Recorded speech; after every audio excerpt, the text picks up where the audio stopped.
Hey guys, alright, so the Yenjuty 100W soundbar is one of those products that tries to balance versatility, design, and performance, all while being affordable enough to compete with some of the more well-known brands in this category. And when I say versatile, I really mean it. This soundbar doesn't just sit under your TV like a regular bar, it actually gives you options. You can run it as a standard single-piece soundbar, or you can split it into two tower-style speakers that stand on either side of your TV. That instantly changes the setup from compact and sleek to a more immersive, 360-degree surround kind of vibe.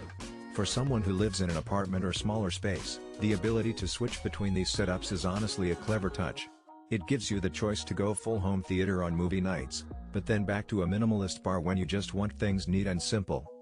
Now, let's talk about the sound, because that's where this thing really tries to deliver above its weight. You're looking at 100 watts of maximum output power, which for most small to medium-sized rooms, is plenty. Inside, it's running 6 audio components, 2 full-range drivers, 2 tweeters, and 2 bass diaphragms. Together, that setup produces what I'd describe as a wide, room-filling sound profile. For music, it gives you that punchy low end with enough clarity in the mids and highs so vocals don't get lost. For movies, the bass is deep enough to make explosions and cinematic effects feel impactful without being overbearing or muddy. And for gaming, the directional separation you get when the speakers are in tower mode adds a nice layer of immersion that just isn't there with a single soundbar. It's not going to rival a high-end Dolby Atmos system, but in this price range, it's punching well above its class. Connectivity is another area where Yenjuty really checks the boxes. This soundbar has Bluetooth 5.3, which is the latest and most stable version, so if you're streaming music from your phone or tablet, you won't have to deal with lag or dropouts. And if you're gaming or watching something synced up with visuals, that lower latency makes a noticeable difference. On top of that, you've got multiple wired connections, ARC, optical, O, and USB. The ARC mode is nice because it lets you control the soundbar's volume with your regular TV remote, keeping things seamless. If you're using non-ARC connections, you'll need to rely on the included remote, but that's pretty standard in this category. What I appreciate here is that all the connectivity options are present, so no matter what device you're using, be it a projector, PC, or TV, you're covered. Speaking of the remote, you get 2 main control methods.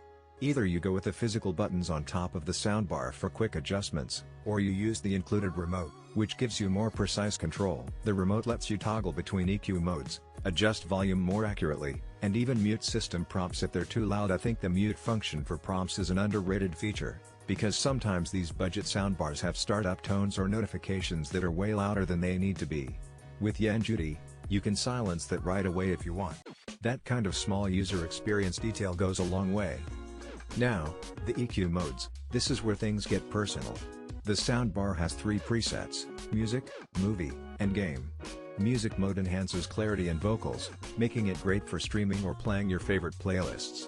Movie mode widens the soundstage, boosts bass, and enhances dialogue so you're not straining to hear conversations over background effects. Game mode focuses on more dynamic audio, so gunfire, footsteps, and environmental sounds pop in a way that makes gaming feel more alive. Having these modes is important because it adapts the sound to your content, and for the average consumer, that's the difference between just okay and actually really good. Design-wise, it's a clean, modern piece of hardware. The build uses ABS and PVC materials, which keeps it lightweight but sturdy. At about 32 inches long, it fits comfortably under most TVs without sticking out too much, and the detachable option makes it flexible for different setups. The black finish is subtle and blends into most home aesthetics, whether you're wall mounting it or keeping it on a tabletop. And because it's detachable, you're not locked into one look or one function, you can adapt it as your space or needs change. Of course, no